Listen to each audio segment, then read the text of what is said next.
Frères et sœurs catalans, bonsoir. Accordez-moi, chers amis, quelques instants de votre précieux temps, car j'ai un mot de Dieu à vous dire à chacun et à chacune d'entre vous. Comme vous le savez, nous vivons des moments extrêmement difficiles où l'Église de Jésus-Christ est actuellement très éprouvée.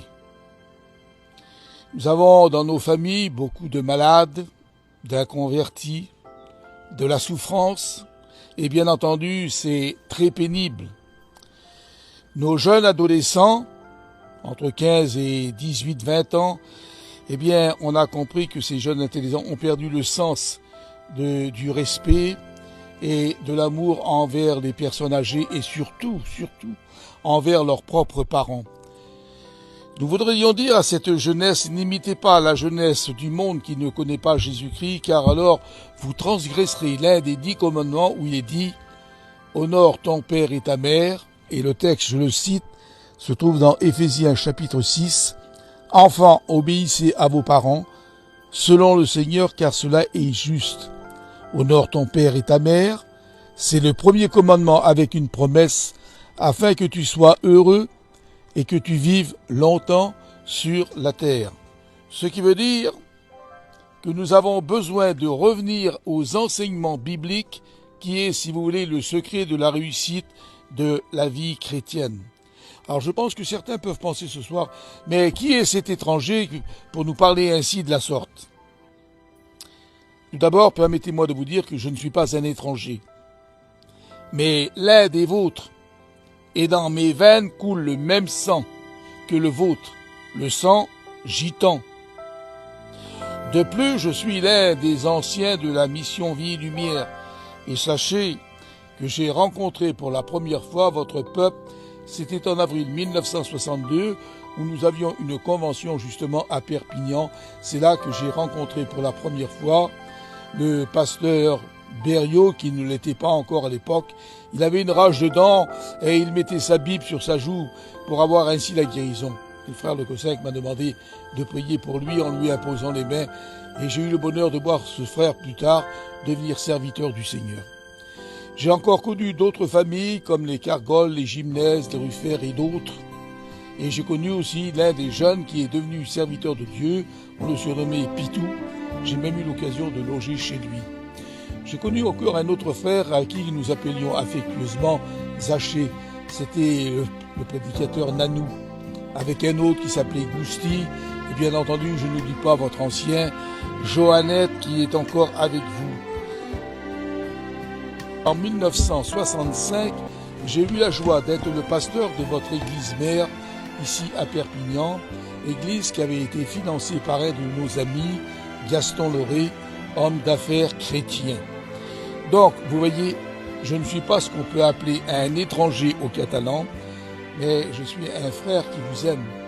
Je me souviens également d'avoir connu très bien le pasteur Poubil Joseph, c'est même lui qui a baptisé ma femme en 1959. Alors je voudrais vous dire, frères et sœurs, que Dieu bénisse vos pasteurs qui ont eu cette bonne idée de faire cette rencontre spirituelle de toutes les églises, tous ensemble, unis dans la foi. Et je sais que vos pasteurs vous apporteront des messages qui vous apporteront bonheur et consolation. Ce que veut dire, c'est que nous sommes en train de vivre une des prophéties décrites par Saint Jean dans l'Apocalypse 12, où il les est dit que Satan est descendu vers vous, animé d'une grande colère, sachant qu'il en a pour peu de temps. Satan veut entraîner avec lui l'Église de Jésus-Christ jusqu'en enfer. C'est pourquoi qu'il importe de lui résister d'une foi ferme, car celui qui est en vous est plus fort que celui qui est dans le monde. Encore un petit peu de patience, encore un petit bout de route. Jésus revient chercher les siens. Ça signifie, fini les souffrances. Ça sera les grandes retrouvailles avec tous ceux et celles qui nous ont précédés. Aussi, en attendant ce jour glorieux, sauvons les âmes. Voyez-vous, les proverbes disent ceci, que celui qui dort pendant la moisson, c'est un fils qui fait honte. Proverbes chapitre 10, verset 5.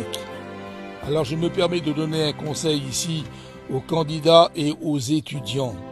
Quand vous prêchez, écoutez vos anciens et n'essayez pas d'en mettre plein la vue aux gens, mais plein leur cœur. Et là, c'est tout ce qui fera la délivrance. Je voudrais également vous parler pour sauver les perdus dans le domaine de l'évangélisation. Permettez-moi de vous dire que ce n'est pas aux gens à venir chez vous. N'attendez pas qu'ils viennent chez vous, mais vous allez chez eux, parce que vous êtes la réponse à leurs problèmes. Que vos messages soient convaincants. N'essayez pas d'éblouir les gens. Le peuple a besoin d'hommes qui restent simples. À Perpignan, vous avez beaucoup d'églises. L'ennemi fera tout pour vous désunir. Ne l'écoutez pas. Ne dites pas non plus, moi je fais partie de telle église. L'Assemblée du Seigneur, ce n'est pas de la race. L'Assemblée du Seigneur, ce sont des hommes et des femmes qui appartiennent à Jésus-Christ. Alors, je veux vous dire par là que les erreurs du passé nous servent à ne pas recommencer. On ne peut pas changer le passé, mais vous pouvez changer le présent en faisant mieux. Vous avez un quartier très chaud à Perpignan et que vous ne devez pas oublier, le quartier Saint-Jacques.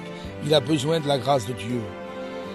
Jérémie le prophète disait, la moisson est passée, l'été est fini et on n'est pas sauvé.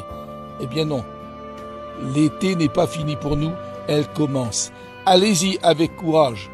Dieu sera avec vous et bénira votre travail car il n'est pas ingrat pour oublier votre travail. Hébreux chapitre 6, verset 10. Voilà mes frères, j'espère que ces quelques mots d'exhortation vous apporteront une bénédiction en souhaitant que vos malades soient guéris, que la jeunesse se convertisse, que les couples s'accordent mieux, qu'on se pardonne réciproquement. Reparlez-vous. Chassez l'indifférence. Ne soyez surtout pas des hommes qui pensent qu'en catalan, en espagnol, en roman, en ingéniste. Ça, c'est le monde. On parle en étant enfant de Dieu. Voilà, c'était votre frère Tarzan depuis Paris, qui vous souhaite à tous une bonne et heureuse convention. À bientôt.